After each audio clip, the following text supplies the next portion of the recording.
New voice video. These packages contain heroin, cocaine, and crystal meth that's being handed out on the streets of Vancouver for free. What the From this fuck? tent over here, we are distributing a safe supply of drugs. The points of drugs you will get from the boxes being distributed from that tent have been tested.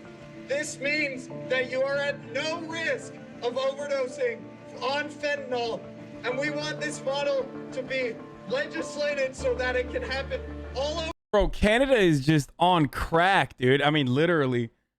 They're just out here fucking giving it for free, dude. What the fuck?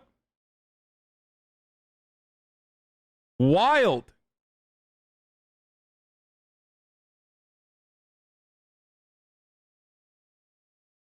I see the Toronto mayor.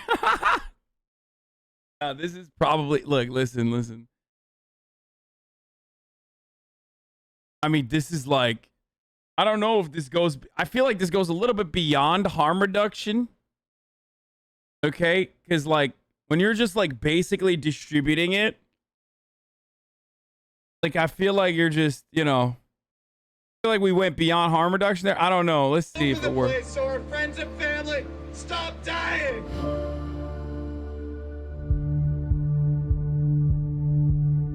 I'm in Vancouver, Canada, which is home to some of the most progressive drug policies in the world. And it's also in the midst of a deadly opioid overdose crisis. In 2016, the British Columbia government declared the overdose crisis here a public health emergency. Since then, more than 7,000 people have died of drug overdoses, with the majority of deaths involving fentanyl. Portugal did it, and now they have the lowest drug abuse rate in the world. Don't they? I mean, but they decriminalized it. They didn't, like, did they also give it away for free? I thought there was like safe needle stuff and whatnot, but I didn't realize that they did give it away for free. People are saying it. I see why Quebec doesn't claim Canada.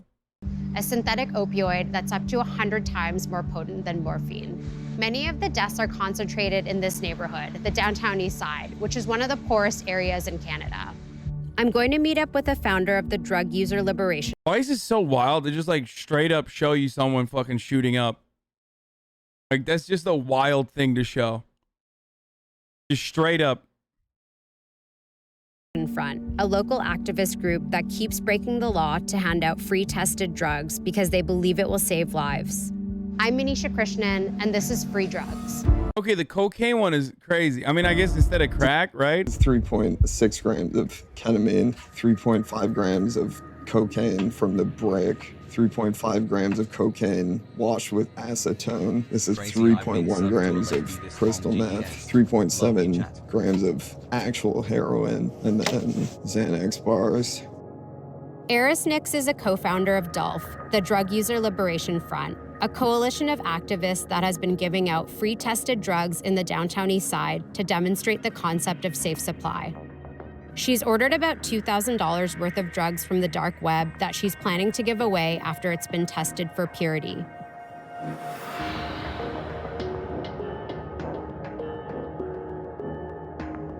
These drugs will be broken up into like quarter grams and then given away for free to people.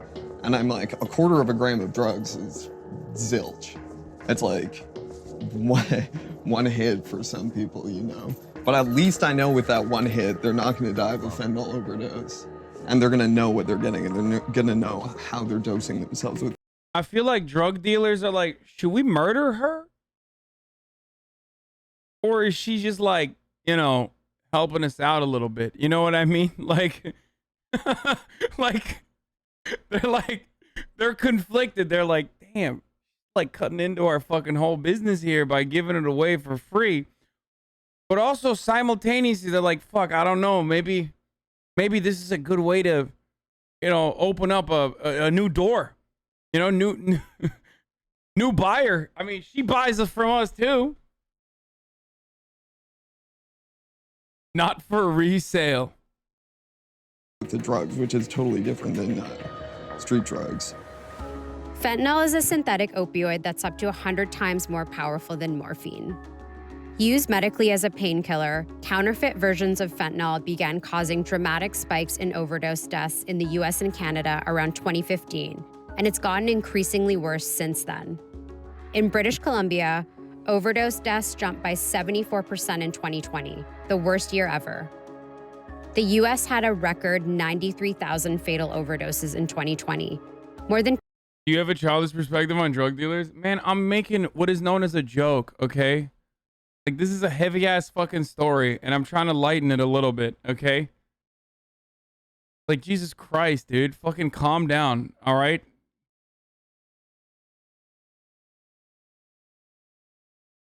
Holy shit, dude. 2/3 of which involved opioids. In some jurisdictions, fentanyl has completely replaced heroin and has reduced life expectancies. Since last year, Motherfuckers really take leftism is when no joke to heart, and they just run with it. They really turn around and they're like, leftism is when no joke. When really they should be saying leftism is when no top of the hour ad break, okay? Because at the top of the hour, there's an ad break. However, if you no longer want to see the ads, if you want an ad-free broadcasting experience, well, then you can subscribe. Now, you can subscribe for $4 because it's 20% off September. Or you can subscribe for free with a Twitch Prime. But if you're like, yo, fuck that, I don't want to subscribe, then if you're not, you can also use an ad block or a VPN. But, having said that, of course, Twitch Prime is free if you have an Amazon Prime account that you can connect to your Twitch account. Here's the ad break now. Dude, I've been fucking killing it. I'm gonna be honest with you. I've been killing it with the fucking segues today. It's been kind of wild.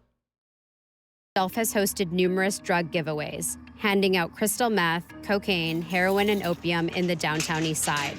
Technically, it's considered drug trafficking and is punishable by jail time. Dolph wants the government. Why wouldn't this be harm reduction? What's wrong with free drugs? Nobody's out here going like, well, gee, now the heroin is free. I think I'll give it a shot. It just helps treat addiction. It's easier to get off drugs if you're not worried about choosing between drugs and food. Oh, totally. That's precisely why I wasn't talking about heroin and literally said, well, cocaine. And then I also said, well, I guess it's a substitute for crack. So it's at least like pure cocaine. And cocaine is oftentimes cut with fentanyl as well. Because motherfuckers won't be like, let me just give heroin a shot. Which, by the way, you're wrong, actually. People could do, well, there's some free heroin. I'm off the opiates. I can't purchase opiates anymore. I don't have a prescription for it. So I might as well give heroin a shot for the first time ever and then literally try it. But there are certainly motherfuckers who are like, free coke? Thank you, please. Let me, take all of that. Okay? Like, I understand the aspect of that for, like, drugs that aren't necessarily recreationally used. But, like, with coke, I feel as though, free coke. I mean, it's free coke, dude. Come on. It's pure free coke.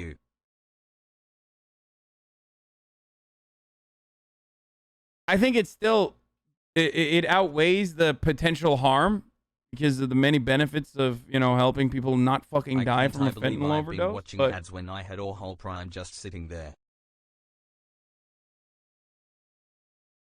Government to allow compassion clubs, a model that would allow community members to supply each other with clean drugs without worrying about being arrested. So tell me the origin story behind the Drug User Liberation Front. What is it and what is its purpose? So I was working in the shelter system in Vancouver, and in 2016, fentanyl hits the streets, and we see... For the record, like, I think this person, I mean, she has like a Stalin shirt, so I don't know. Why do you not mention Twitch Turbo in your like this person spiel? is like literally just like the perfect example of like why I clown on anarchists but also simultaneously love them as well, because like they do more work, especially as it pertains to like mutual aid and like directly helping people. Oh, the Stalin, it's a band. Oh, okay, never mind. Oh, then okay, so they are still because she's hella crusty, like. So I suspected, so she probably is an anarchist. Okay, so as I was saying though, like they're incredibly nice, and they do all the shit that like most people would never do, and they help people a lot, but also while also simultaneously being like incredibly crusty, which is which perfectly represents my love-hate relationship with anarchists in general. You know? In Vancouver, and in 2016. You think Stalinists are anarchists? Tell me you're joking. No, dumbass. I thought they're probably not anarchists because she has a fucking Stalin shirt, and then someone explained to me that it's just the Stalin, which is a band, which then reinforced my point of view that she's probably a fucking crusty anarchist.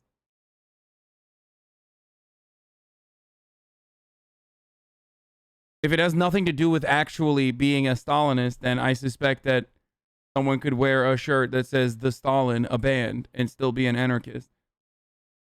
Fentanyl hits the streets, and we see this escalating number of deaths.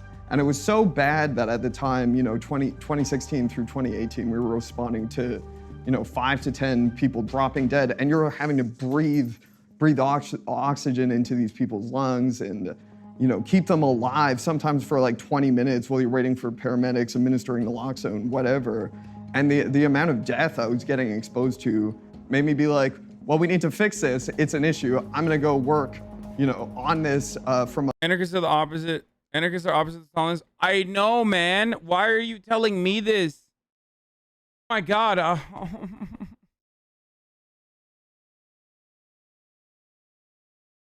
Wow, dude. No way. That's crazy. I thought Stalinists were anarchists, dude. Wow. I was trying to figure out if she's an anarchist or a Stalinist because she had because she looks like an anarchist with respect to the crust, but was wearing a fucking shirt that said the Stalin, which is a band, I guess. And I did not know that. Okay, you guys are baiting me. Shut the fuck up. Shut the fuck up. Shut up. Shut up. Shut up. Shut up. Take an hour off. Take an hour off.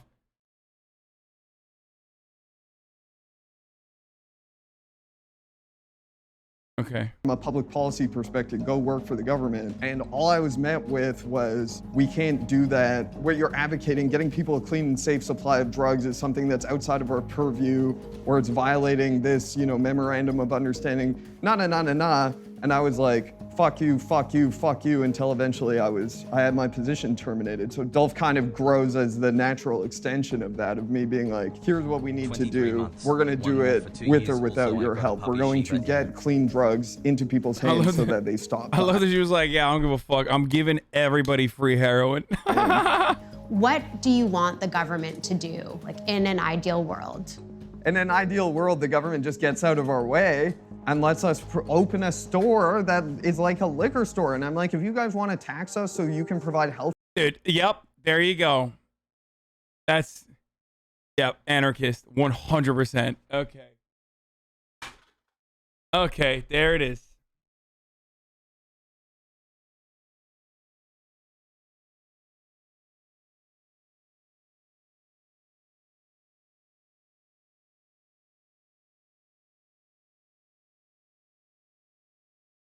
Is the most crust.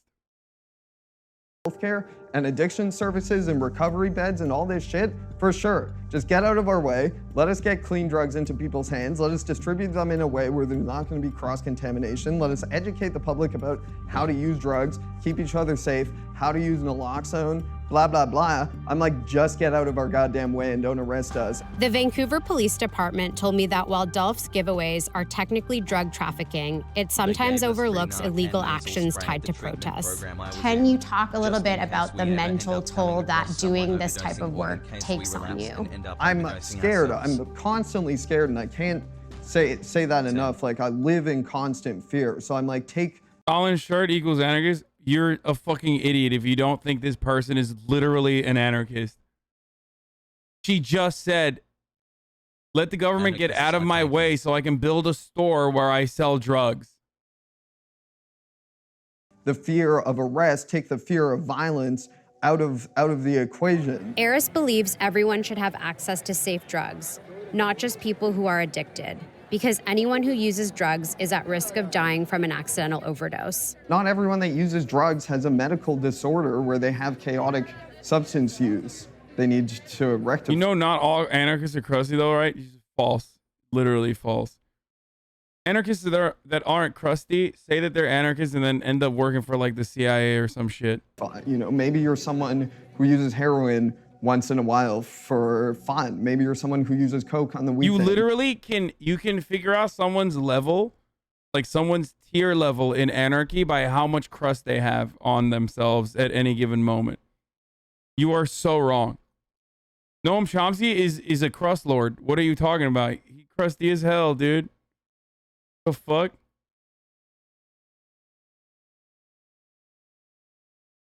Once in a while for fun. Maybe you're someone who uses coke on the weekend. Maybe you're someone who smokes crystal meth for whatever reason. But in every case, if you go to the street supply of drugs, you run the risk that your drugs will either have fentanyl in them when they're not supposed to, or if you're trying to buy fentanyl, have an unpredictable quantity of the drug fentanyl in them. So really what we're trying to prevent is this death, this like pallid, horrible death we're seeing all around us. And in the downtown east side, despite all its progressive policies, nothing they've done has slowed down the stem of death. I think that at first glance, when you hear about a group of young people that's handing out drugs for free, it sounds kind of insane. It sounds very sensational. I think after meeting with Eris and the Drug User Liberation Front, you see that there is a logic to what they're doing. You know, it's not like it's fun to be purchasing a bunch of drugs, testing them, labeling them, and then handing it out. It's a desperate attempt to just stop people. I mean, it's on the one hand, like I see the good here, okay, to a certain degree. On the other hand, I also kind of feel like this is an operation to just like kind of, you know, buy drugs for yourself. If this is a volunteer network, then it's like pretty sure this is like, you know, some of the drugs that you're packaging, you're like, well, I mean, I guess I'll dabble a little bit. You know what I mean? I guess I was just like, why not? Why not dabble in some of the drugs? So it's like 80% altruism, 20% doing recreational drugs. Yeah, that's what I'm saying. From dying. Vancouver's considering decriminalizing possession of all drugs, and there are already safe injection sites and prescription heroin programs here. But Elizabeth— would you do heroin if it was free? No. I don't even like taking ibuprofen, motherfucker. What do you mean? Would you do heroin? You think price is the only thing that's like standing between me and heroin? Are you nuts? Free heroin finally. Like,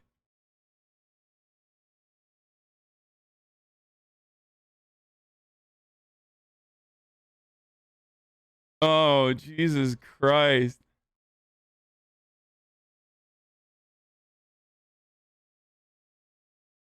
Elizabeth Holliday, who directs harm reduction for the Public Health Authority, says there are barriers to receiving pharmaceutical alternatives to street drugs. It is a number of hoops that you have to jump through in order to get there. And then ultimately it's the prescriber who's going to determine what medication is going to be the right one for you, what's available at the site. It's intensive. It's a time commitment. So for Crosstown, you have to go 3 times a day, potentially, which could be your whole day. Like if you think about what we do in our days, and if we had to go 3 times to the same place to pick up a medication, like that would be a barrier to sort of the activities of daily life. Holliday says activist groups like DOLF have a history of pushing forward drug policy in the city. I think in some cases, like as the health authority, we're not able to necessarily, like we certainly can't be handing out illegal drugs that have been purchased from wherever, even with spectrometry testing. But the activism is so important, and I think of the legacy here of places like Vandu, the Vancouver area network of drug users, the activism that led to the creation of Insight. Like there is a history of this community pushing government and health authorities and officials to do better, to make change. DOLF is planning more drug giveaways and protests, but Eris says it's hard to stay positive. Are you optimistic? I'm not exactly sure we'll see things change very quickly, and I'm sure we'll see a lot more people die. Love this community, Has. I can stay optimistic in the idea that I'm doing the right thing to try and help my community. I can have hope in the fact that we have allies in this community who are trying to help us and trying to change things. But in terms of being optimistic that things will change, like absolutely not. In fact, I'm almost confident everyone I know will die. You think a black person would get away with this? I don't know. Probably not. The only group I've ever seen get away with what she's doing is called the CIA. Okay? I've never seen another group of individuals get away with this other than the CIA. So I'm still a little bit in awe of what the fuck's going on here. I don't want to cover Portuguese news, man. I'm sorry. Like, I have a strict no Portuguese news policy here at the Hasanabi broadcast, so I think I'm just gonna not look at Portugal's decriminalization policy. There's only like 5 black people here.